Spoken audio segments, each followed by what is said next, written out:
Acaba de salir una película titulada La Pasión de Cristo, que rompió todos los récords de taquilla en la mayor parte de las salas de exhibición en el mundo entero, y donde los sociólogos, los psicólogos, los argumentistas, los historiadores y todo tipo de personajes trataron de investigar y de llegar a la raíz el por qué esta película fue de tanto impacto, por qué llenó las salas, por qué la gente compraba los boletos antes de que apareciera, y pues algunos atribuyeron y dijeron, bueno, es que se trata de un truco publicitario, se trata de una maquinaria increíblemente montada en Hollywood, siempre el mundo tratando de dar una explicación material, lógica, a la razón humana.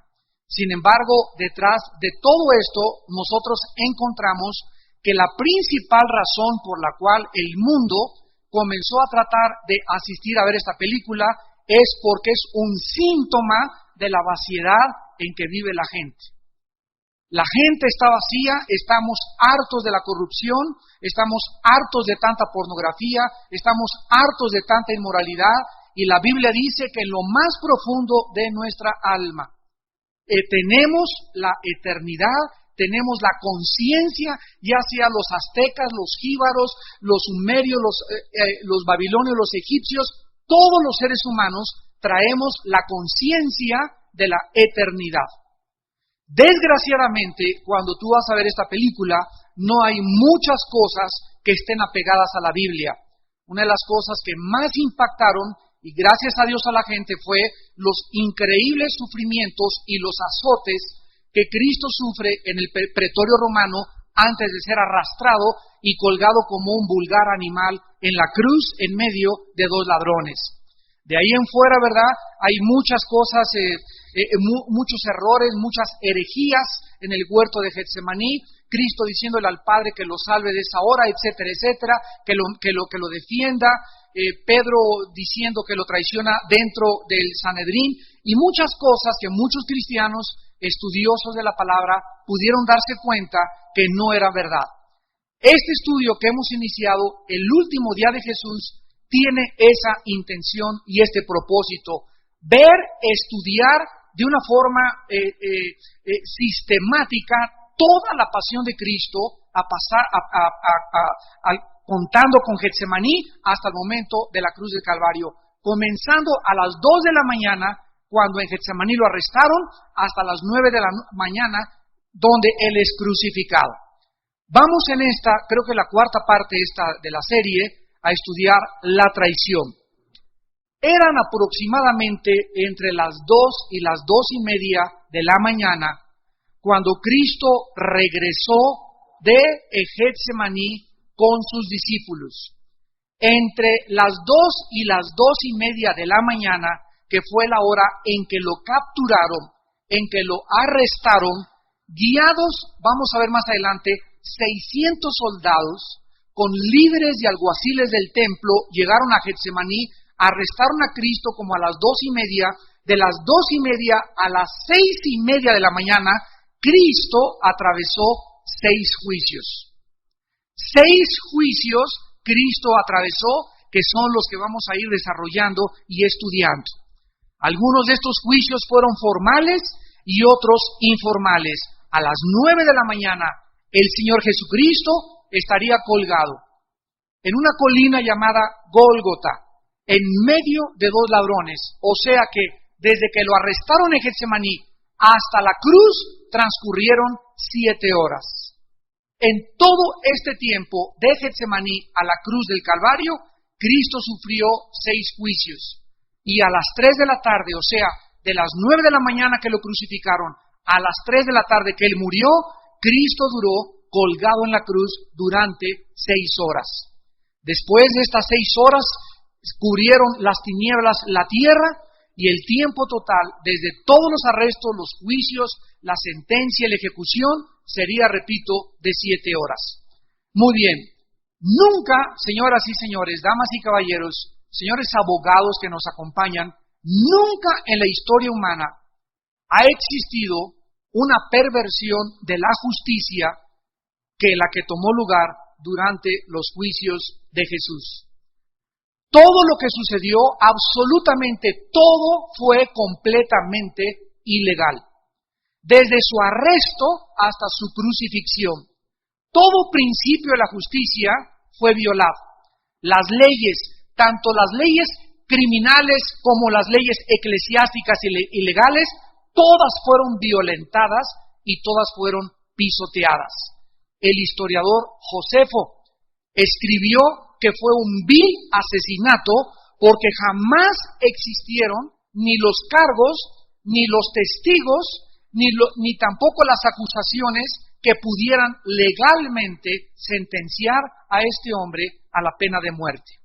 El complot del Sanedrín, abran sus Biblias en Juan capítulo 11, es interesantísimo que se haya iniciado, que haya comenzado el complot a comenzar a cuajarse exactamente después del más grande milagro que Jesucristo llevó a cabo, la resurrección de Lázaro. Imagínense ustedes, después del más grande milagro, ellos, hipócritas líderes religiosos que le pedían señales, dinos si tú eres el Cristo, dinos si tú eres el Hijo de Dios, cuando sus leyes en el Antiguo Testamento decían, estaba escrito por los profetas hebreos, que el Mesías sanaría a los cojos, a los ciegos, a los mancos, a los leprosos, etcétera, etcétera.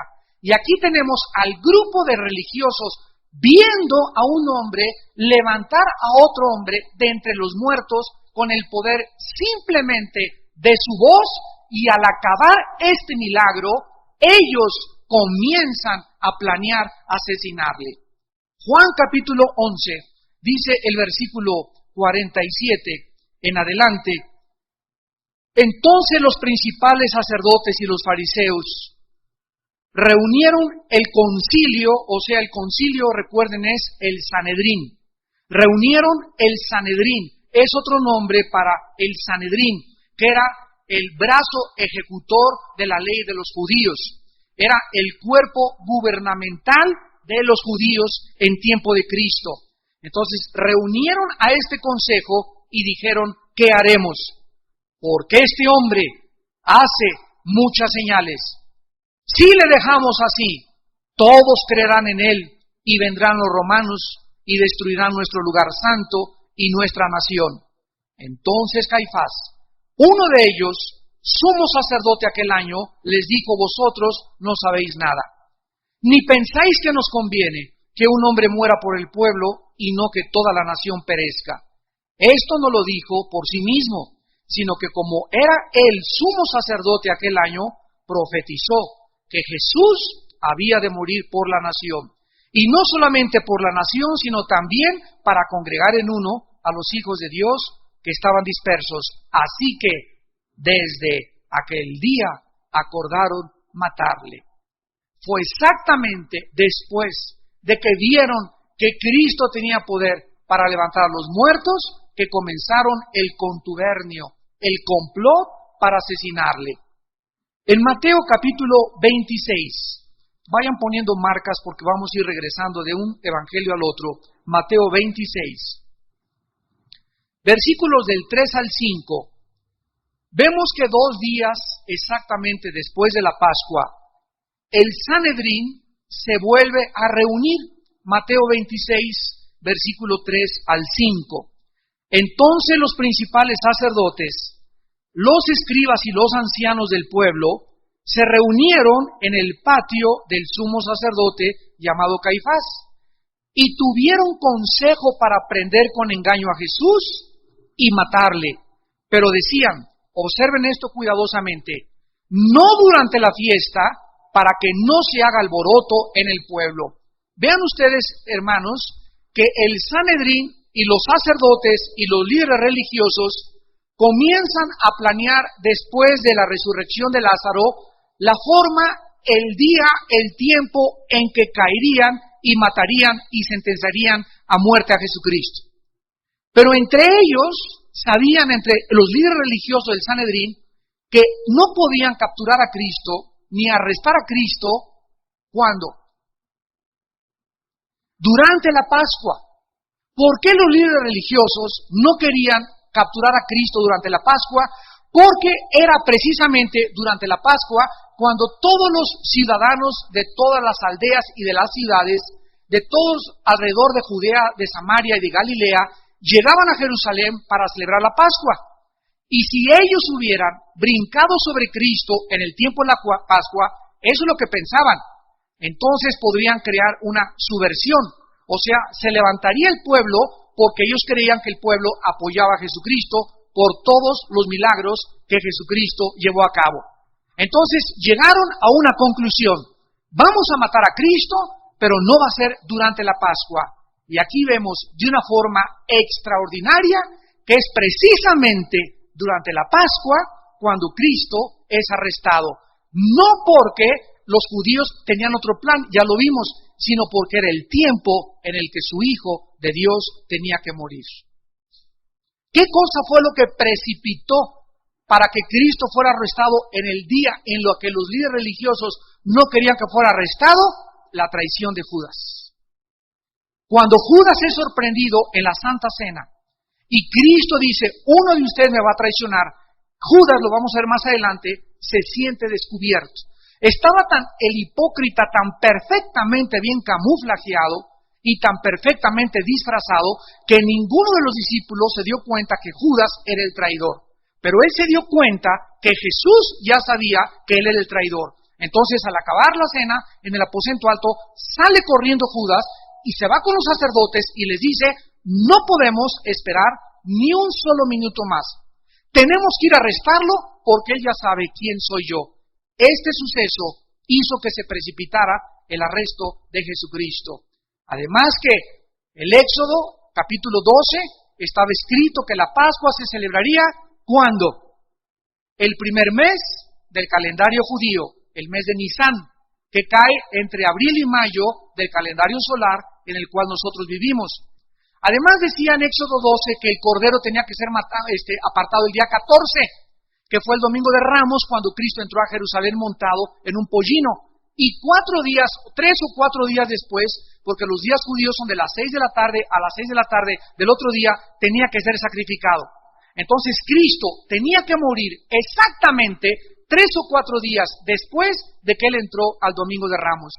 Y como lo vimos en el primer estudio, Cristo sabía paso por paso, minuto por minuto, lo que le estaba esperando, quiénes iban a venir, cómo iba a ser torturado, cómo iba a ser entregado, en manos de quién iba a ser entregado, a qué horas iba a morir, al grado que antes de que vinieran a arrestarle, pidió a los discípulos en Getsemaní, sabiendo que tenía los minutos contados, que le ayudaran a orar, porque ya vimos la última conferencia, Getsemaní fue el tormento más grande del Hijo de Dios en su humanidad. Fue ilegal entonces, ¿verdad?, que el Sanedrín se reuniera en secreto en casa de Caifás, porque de acuerdo a la ley judía no podían tener una reunión oficial más que en el salón del templo oficial del Sanedrín. Así que nos damos cuenta que los líderes religiosos del Sanedrín comenzaron a hacer todas las cosas debajo de la cama. Todo lo comenzaron a hacer en la oscuridad. Todo lo que hicieron fue actuar en secreto, porque sabían perfectamente bien que no existían cargos contra este hombre. Ese hombre, simplemente Jesús, amenazaba la religión del tiempo en la que él vivió. Y cuando cualquier sistema religioso se siente amenazado por alguna fuerza externa o extraña, siempre la religión va a contestar a través de la violencia. Y nos damos cuenta a través de toda la historia qué fue lo que sucedió. ¿Se recuerdan ustedes la Inquisición? La Inquisición duró 500 años. ¿Qué fue lo que hizo que un sistema religioso persiguiera durante 500 años a los cristianos que leían la Biblia, cuando el sistema religioso prohibió que se leyera la Biblia, porque ellos se colocaron en la única autoridad para poder dictaminar qué era bueno y qué era malo? La Biblia la cerraron y el hombre tomó el lugar de la palabra de Dios.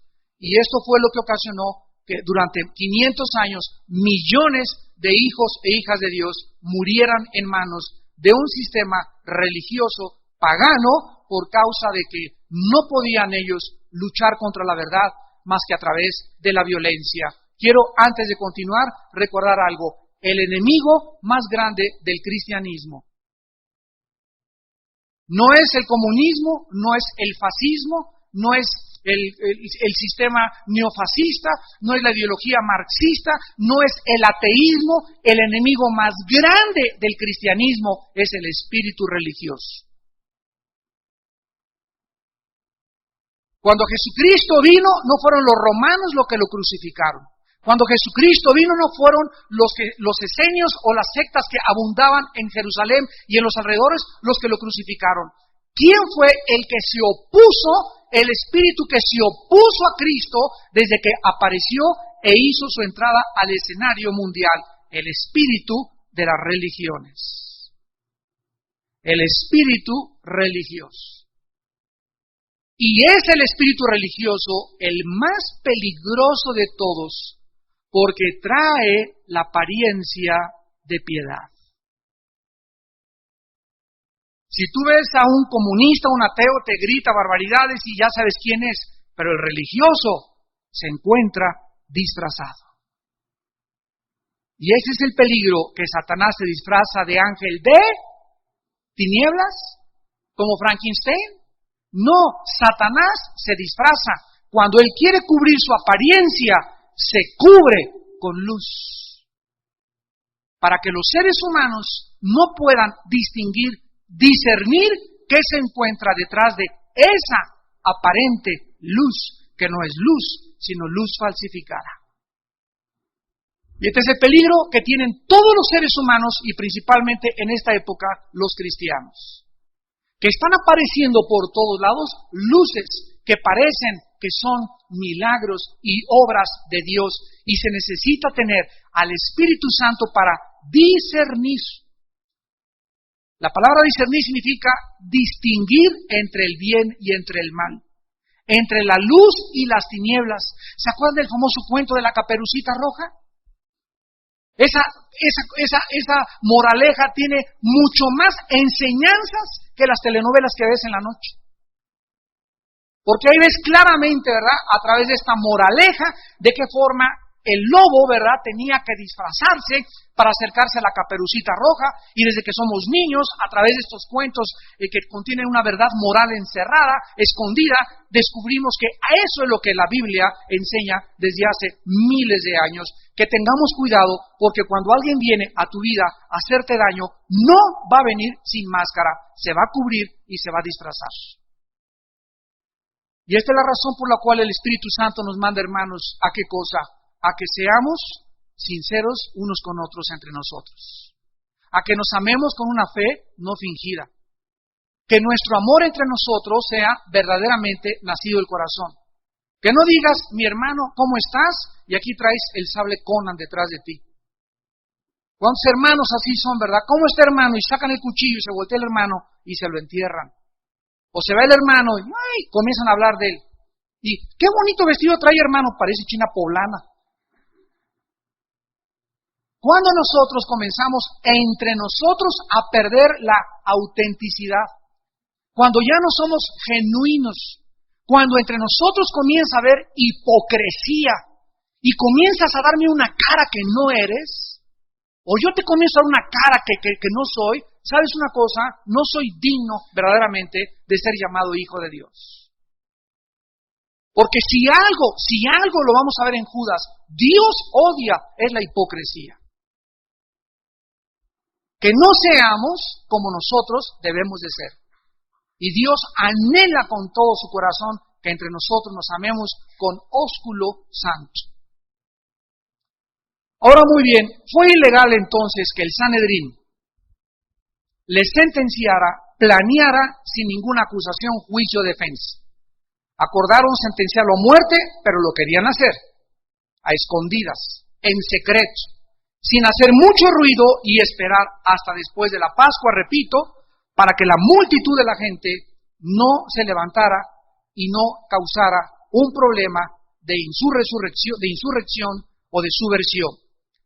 Ahora, en Lucas 22, versículo 3 al 6, otro evento sucedió a favor de los líderes que estaban buscando los medios para matar a Jesús. Dice Lucas 22, del 3 al 6. Y veamos que este evento, que ya mencioné hace unos minutos, fue el que cambió todo el plan de los líderes para precipitar o adelantar el arresto y la sentencia a muerte de Jesucristo.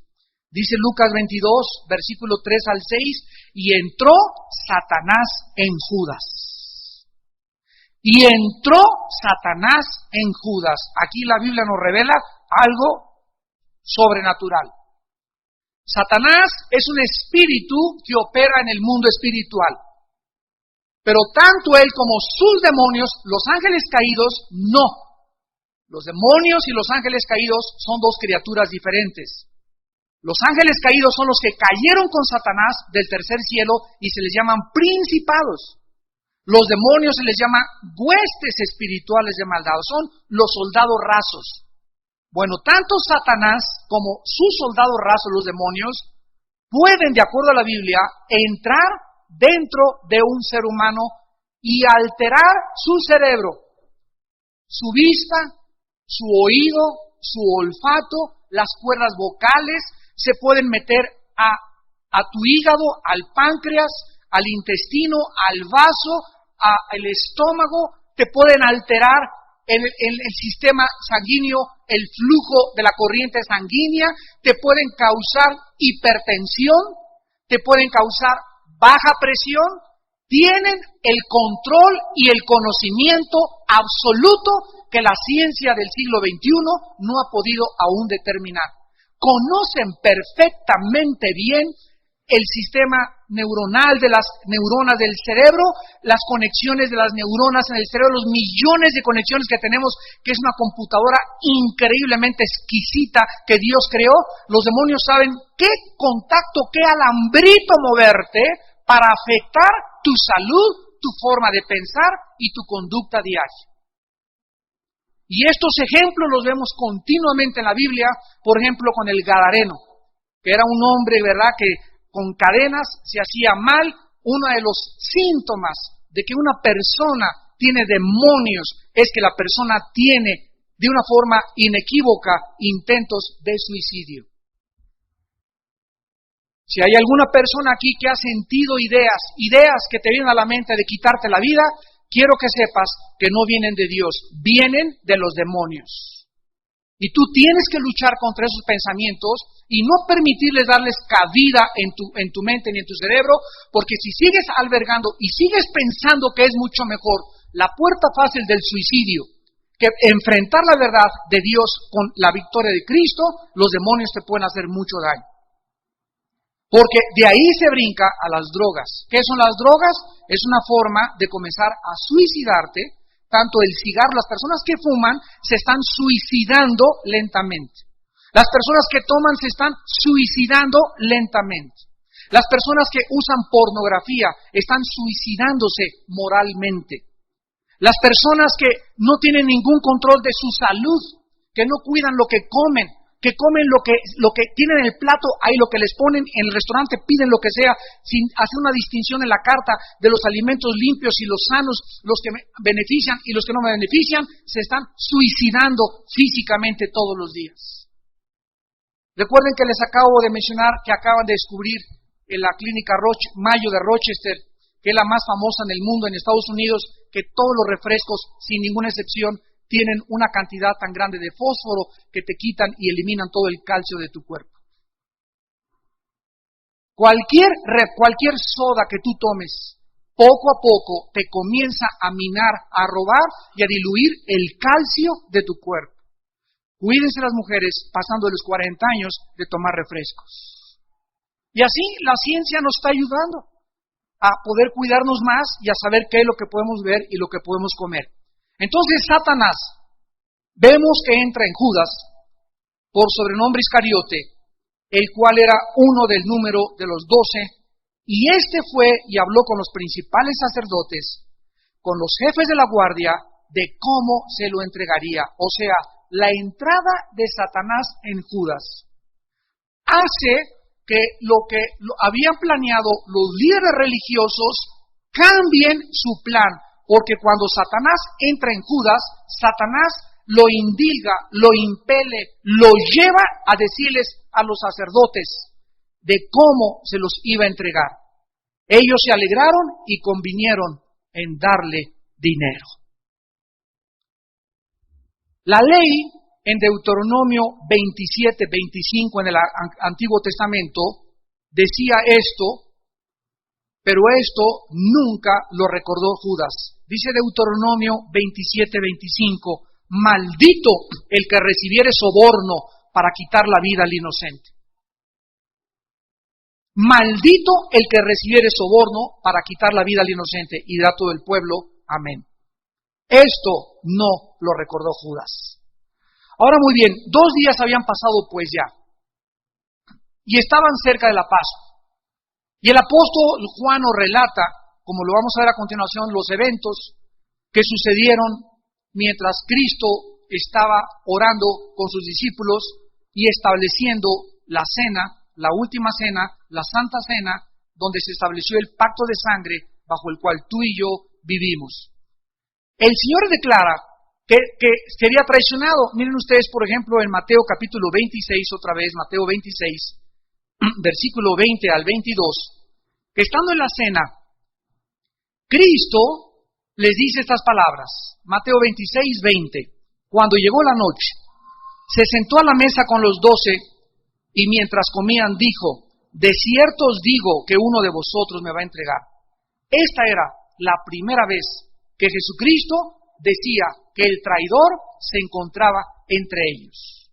Qué interesante, porque desde aquí en adelante vemos por toda la historia de la iglesia que cuando el diablo va a tratar de destruir una iglesia o una familia, es con un miembro de esa familia o con una persona dentro de esa iglesia. En Hechos 20, cuando el apóstol Pablo se despide de la iglesia de Éfeso, llorando en la playa, el apóstol Pablo le dice a esta iglesia, ahora hermanos los encomiendo a la palabra de Dios, la cual es poderosa para darles herencia entre los santificados. Porque yo sé que después de mi partida entrarán en medio de ustedes lobos rapaces, que arrastrarán tras de sí a los discípulos. Y les advierte que el enemigo de nosotros no está fuera de la iglesia, está dentro de nosotros. Y esto es algo absolutamente lógico y racional en la estrategia de la milicia. ¿Quiénes son durante una guerra los que hacen más daño al enemigo? Los espías que se infiltran dentro de las líneas enemigas y le pasan la información a el otro bando. Son los que más daño hacen y los más peligrosos en cualquier guerra. Así que quiero decirles algo, en tu iglesia donde tú asistes y en la iglesia donde yo asisto y en todas las iglesias cristianas estamos llenos de espías. Y tal vez es la hermana que tiene a tu derecha o a tu izquierda, la que está atrás o la que está adelante, la que tiene cara de Santa Rita de Casia. Puede ser verdaderamente una coralillo o una cascabel. Y estas personas, estos Judas, que están infiltrados en todas las iglesias, muchos de ellos no lo saben, que son agentes de Satanás. Pero en el momento oportuno se van a manifestar y Dios hará saber a los líderes que viven realmente cerca de Dios y viven sensibles a la voz del Espíritu Santo, quiénes son para poder salvar a la manada. Pero estamos con la cizaña. Cristo en Mateo 13 le llamó cizaña. Los hijos del diablo sembrados en el campo de los hijos de Dios. La Biblia le llama a los cristianos el trigo y a los Judas les llama la cizaña. Así que pídele a Dios que te guarde de los falsos hermanos. Ahora, ¿por qué Judas? bueno, aquí dice, ¿verdad?, que Cristo les dice, uno de ustedes me va a entregar, mientras comían, versículo 21, Mateo 26, versículo 22, y entristecidos, todos los discípulos comienzan cada uno a decirle, ¿soy yo, Señor?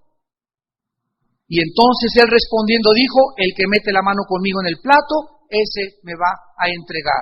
¿Saben ustedes? Lo vamos a ver más adelante. Judas, en la última cena, se sentó a la derecha de Jesús. Siempre en las costumbres del Medio Oriente, los que se sentaban a la derecha o a la izquierda del comensal o del anfitrión eran los invitados de honor.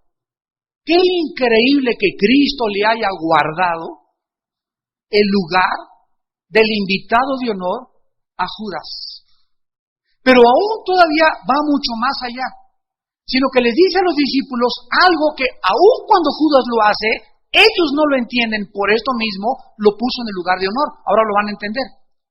Si yo voy a tu casa y tú tienes una taza de chocolate y yo tengo una concha, y agarro mi concha y la mojo en tu plato o en tu taza, es una leperada, ¿verdad? Es una grosería. No hay cosa más rica que remojadito. A mí me encanta remojar, ¿verdad? Las conchitas de vez en cuando.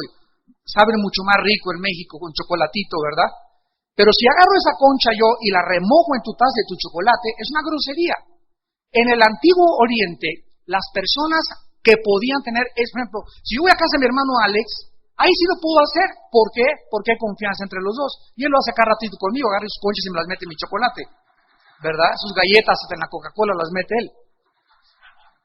Pero en el Medio Oriente esto era algo que solamente se le concedía otra vez a los de confianza.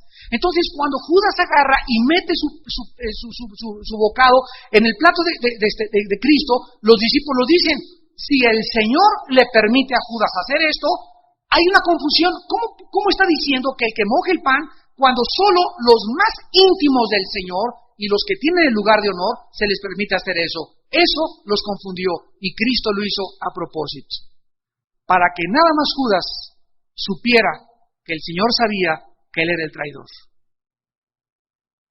Vamos a ver algunos puntos para contestar por qué Judas no despertó sospechas independientemente de esta acción a los discípulos. Número 1, porque Judas era un hipócrita muy listo. En nada durante los 3 años y medio no hubo nunca un detalle en que se hizo sospechar. ¿Se acuerdan de 1 de Juan capítulo 2? Salieron de nosotros, pero no eran de nosotros. Porque si hubieran sido de nosotros, se hubieran permanecido con nosotros. Salieron para que se manifestara, ¿qué? Que no todos los que están entre nosotros son de nosotros. Entonces, hay cantidad de personas, repito, que han convivido contigo, cenado contigo, desayunado contigo, y han pasado 2 años, y de repente, oiga, ¿te acuerdas del hermano fulano de tal? Sí, ¿qué crees? Anda en Garibaldi cantando con el charro Abitia. Ahora es un alcohólico, es un borracho. ¿Qué perdió la salvación? No perdió la salvación, nunca la tuvo. Salieron de nosotros, pero no eran de nosotros. Militaron dentro de la iglesia, asistieron a la iglesia, parecía que eran cristianos, hasta dicen en Mateo 7, muchos me dirán, Señor, hicimos milagros, hablamos lenguas, y les diré, nunca los conocí. ¿Qué significa esto? En Juan 10 Jesús dijo, mis ovejas conocen mi voz y yo las conozco. Y cuando Jesús dice, nunca los conocí, significa que nunca fueron sus ovejas. En segundo lugar, ¿por qué Judas no despertó sospechas? Porque era el tesorero. Lo cual era una posición en ese tiempo también muy privilegiada y de muchísima confianza. Los judíos estaban continuamente, como lo siguen todavía, orientados hacia el dinero. Hacia el dinero. Y las riquezas materiales eran consideradas en aquellos tiempos y también actualmente como una aprobación social. Dime cuánto tienes y te diré lo que vales. Dime qué carro traes para saber si me junto contigo. En tercer lugar, Jesús nunca, esto es asombroso, Judas no despertó sospechas porque Cristo nunca tuvo un comportamiento diferente con Judas, aun cuando sabía que era el traidor. O sea que pudo haber una ocasión en que Cristo pudo haber dicho, ¿verdad? Ya te conozco, chiquito, vas a ver. Pero durante los 3 años y medio, Cristo trató a Judas igual que los demás. Él sabía, dice en Juan 6, versículo 70, ¿qué no os escogí a vosotros y uno de ustedes es el diablo? O sea, desde que Cristo le dijo a Judas, ven Judas, acércate a mí, Cristo sabía que Judas era el diablo. Y lo pudo haber tratado indiferente, lo pudo haber tratado despectivamente, lo pudo haber tratado o lo pudo haber marginado, pero nunca hubo una sospecha de que Cristo tratara diferente a Judas, por lo que los discípulos no se imaginaban en la última cena quién de todos era el traidor. En cuarto lugar, ya lo vimos, Judas además estaba sentado en el lugar de honor de la mesa. ¿Cómo podían ellos pensar que al que le da el Cristo el lugar de honor, podría ser él precisamente el traidor? En quinto lugar y finalmente, Judas comparte el plato de Jesús. Esto era algo que el anfitrión, repito, le daba al invitado de honor, por lo cual los discípulos se confundieron aún más cuando Jesús pronunció estas palabras. Pero Judas, dice Juan capítulo 13, versículo 27, en lugar de recibir a Jesús, al Hijo como su Salvador, Judas recibe a Satanás. Dice Juan 13, 27, después del bocado, Satanás entró en él. Cuando Jesús dijo, el que moje su pan en mi plato, ese es el traidor, llegó Judas y agarró el pan y mojó su pan en el plato de Jesús. Inmediatamente después de esta acción, se precipita Satanás y se mete dentro de Judas. Y ya vimos que en ese momento se sale de del aposento alto y va corriendo a buscar a los sacerdotes para decirles, ya me descubrieron, tenemos que agarrar a Cristo hoy mismo. Esto eran como las 11, 12 de la noche. Y mientras Judas sale a buscar a los sacerdotes, Cristo y sus discípulos terminan de cenar y entonces se dirigen al huerto de Getsemaní, que fue el tema de nuestra pasada conferencia.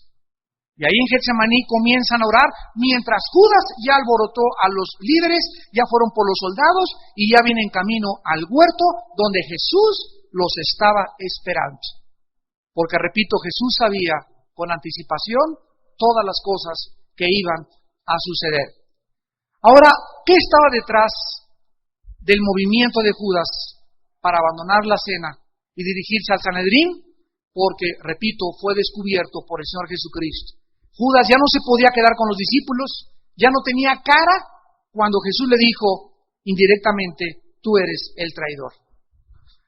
A través de todo el tiempo del aposento alto, la caminata por las calles de Jerusalén, la oración sacerdotal, Juan 17, en el arroyo del Cedrón, y la agonía del huerto de Getsemaní, Judas estuvo maquinando, preparando, tramando, en su máquina de pensamientos diabólica los preparativos para arrestar a Jesús. Por causa de que era Pascua, había luna llena.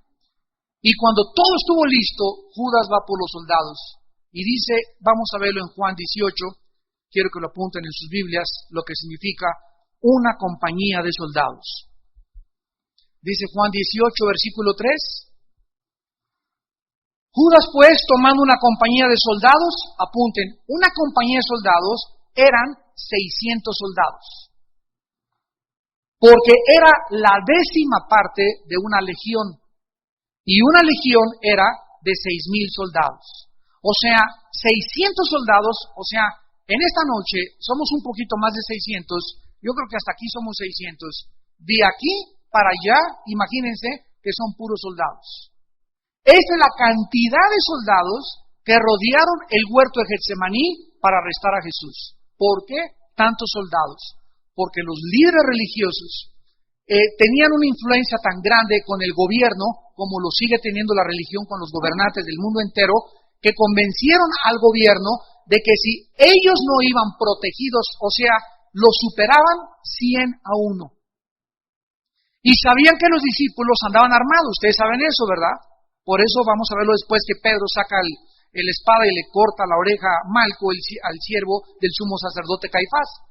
Entonces, al saber que estaban armados los discípulos, los líderes religiosos, ¿verdad?, bien collones y bien cobardes, dijeron, no, vamos a llevar pero un pelotón, una compañía, que eran 600 soldados, por si las flies, por si las moscas, por si aquello de que se levanta el pueblo y 600 soldados podían rodear el huerto e impedir que el pueblo pudiera arrebatarles a Jesucristo. Más que del huerto, lo iban a llevar por las calles de Jerusalén hasta el pretorio donde se encontraba el gobernador de Judea llamado Poncio Pilato. Muy bien, Pilato era el gobernador y en esa noche particular estaba durmiendo en la ciudad de Jerusalén. Estos soldados eran expertos en detener levantamientos y anteriormente habían detenido a un hombre llamado Barrabás, que había levantado un grupo de personas y habían aplastado esta insurrección. Además, los soldados vinieron, los alguaciles, vinieron los líderes con todo el Sanedrín a llegar a Jesucristo. Pregunta, ¿por qué tanta gente involucrada para arrestar a un hombre tan frágil? ¿Por qué es que el diablo siempre trata de levantar a un Goliat y Dios levanta a un David? Siempre ha sido este el cuadro y el retrato de toda la Biblia a través de toda la historia. Porque lo necio de Dios es más sabio que los hombres y lo débil de Dios es más fuerte que los hombres, y esto lo sabe Satanás. Por eso dice, cuando el enemigo venga como un río, el Señor levantará bandera contra él, porque mayor es el que está entre nosotros que el que está en el mundo. En Deuteronomio 20 Dios le dijo a Israel, nunca cuando vayan a la guerra, vean cuántos soldados son, nunca vean qué grandes sus elefantes, el tamaño, las armas, la cantidad de soldados, el ejército, porque yo peleo por ustedes. Esto es, amados santos, lo que nos da valor. Esto es lo que nos hace enfrentar la vida. Y si crees que el desempleo es un gigante, y las personas que te quieren quitar a tu hijo es un gigante, o tu esposo es un gigante, o tus vecinos son un gigante, o porque no tienes dinero y otra persona tiene más dinero y te trata de hacer un daño y crees que por eso él va a comprar a los jueces y tú no te vas a poder defender, te equivocas. Tú tienes que descubrir a Dios en tu debilidad, en tu fragilidad. Y descubrir realmente, no que lo oíste y que lo oíste en el sermón del domingo, lo tienes que vivir y tienes que enfrentarte algún día en tu vida con problemas que son más grandes que tu capacidad para vencerlos y descubrir que es Dios el que te sacó de ese problema, que es el que luchó contra tus enemigos, que es el que te salvó de esa situación y que es el que te ha dicho no te dejaré ni te desampararé. Y lo tienes que experimentar en carne propia. En primer lugar, esto servía como una máscara para los romanos que estaban capturando a un peligroso conspirador rebelde. Porque cuando llegaron los 600 soldados y despertaron a Pilato salió todo en pijamas ahí todo, ¿verdad? Su esposa acababa de tener un sueño, lo va a hacer en la próxima clase, que no matara a ese justo, tuvo una pesadilla la esposa, ahí sale Pilato y ve a los 600 y lo dice, Dios mío, pues aquí está algo grave, ¿verdad? Eso está justificando que me despierten. Y eso fue una de las estrategias de los líderes religiosos al llevar a tanta gente. En segundo lugar, los líderes religiosos no sabían si los discípulos, repito, tratarían de pelear, pero si lo hacían, lo superaban 100-1. En tercer lugar, además, recordando que el Sanedrín no quería arrestar a Cristo durante la Pascua, para evitar una sublevación del pueblo, necesitarían la fuerza de la milicia, de los soldados, por si cualquier cosa corría el rumor de que habían capturado a Cristo, al sanador, como le llamaban, entonces los soldados los protegerían a los líderes religiosos. Necesitaban actuar esa noche en tinieblas, porque Judas ya había sido descubierto. Y en cuarto y último lugar, fue indudablemente la noche de las tinieblas. Nunca jamás, escuchen esto, en el conflicto de los tiempos entre Dios y Satanás hubo un tiempo cuando las obras de Satanás no hubieran sido estorbadas por Dios. O sea, durante toda la historia, Dios siempre, ¿a qué cosa? Estorbado las obras de Satanás, y Satanás ha tratado de estorbar la obra de Dios. Satanás no esperaba que esta vez fuera diferente, pero aquí tenemos el único tiempo en la historia, la única noche de todos los siglos de los siglos, en el que Dios le permite al enemigo capturar el balón y meterle un gol. La primera vez en la historia en la que Dios permite que el enemigo haga todo lo que él quería hacer. Nunca había ocurrido algo semejante en toda la historia. Dios abre totalmente el campo y permite que las tinieblas se dirijan a un lugar que es la cruz en el monte Gólgota. Y Dios permitió esto porque Él estaba en esa cruz esperando derrotar a Satanás. Gloria a Dios, aleluya.